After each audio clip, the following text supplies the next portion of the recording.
Imagine for a moment that you're lying in bed, staring up at the ceiling. Everything is still. The world outside your window seems to hold its breath. The hum of the refrigerator, the distant sound of a car passing on the road. These small noises are the only things tying you to the comfort of the everyday. But then, as you lie there in the dark, something feels off. Not wrong exactly, but not quite normal either.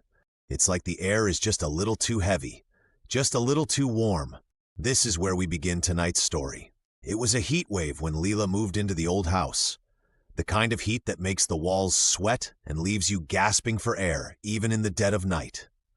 She had moved there alone, eager to escape a life that had become far too complicated. The rental was cheap, suspiciously cheap in fact, but she didn't ask many questions. No family photos in the drawers from the last tenant, no belongings left behind, except for one thing. It had been buried in the back of the narrow bedroom closet, a doll. A brittle porcelain doll with blank staring eyes and a faintly cracked smile. At first, Leela left it there. She wasn't superstitious and dolls didn't scare her. They were just toys after all.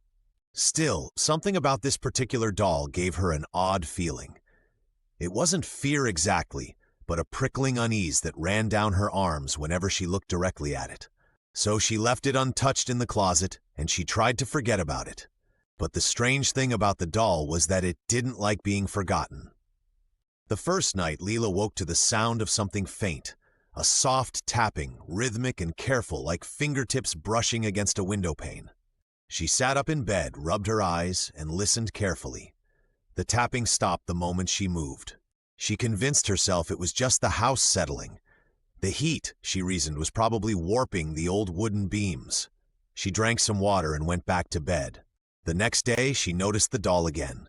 She could almost swear it had shifted slightly in the closet. It was probably nothing, she told herself. Maybe the vibration of her footsteps had moved it a little. Still, she felt a new reluctance to sleep in the same room with it. By the second night, she couldn't ignore it anymore. Leela woke up again around 2 in the morning, this time to a different sound. It wasn't tapping this time, it was scratching. Thin, sharp sounds as if tiny nails were scraping slowly against wood. Her heart pounded in her chest as she lay frozen in bed, straining to listen. Gathering her courage, she reached for her bedside lamp and flicked it on. The warm golden glow swept the room, banishing the shadows, and the scratching stopped immediately. The closet door stood slightly ajar, just enough to cast a sliver of blackness toward her bed.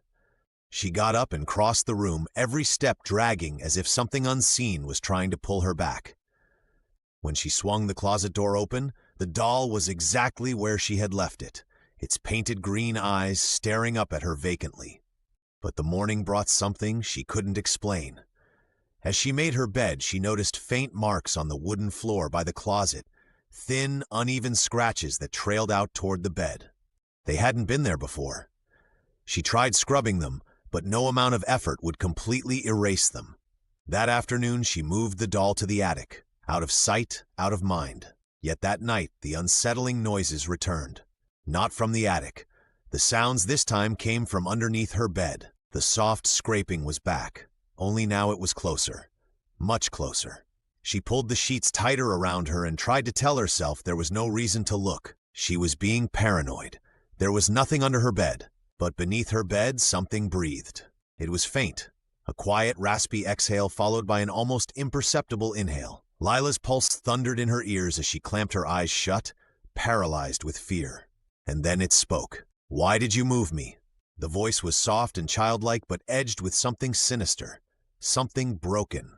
Every part of her brain screamed at her to run, but her limbs felt glued to the mattress. The breathing paused, and then she felt something cold and thin brush against her foot, hidden beneath the covers. Morning found Lila sitting on the porch, still wrapped in her blanket, too terrified to go back into the house. She never stayed there again. Some say the next tenant didn't even last a week. As for the doll, no one knows. Maybe it's still there waiting. So sleep well tonight.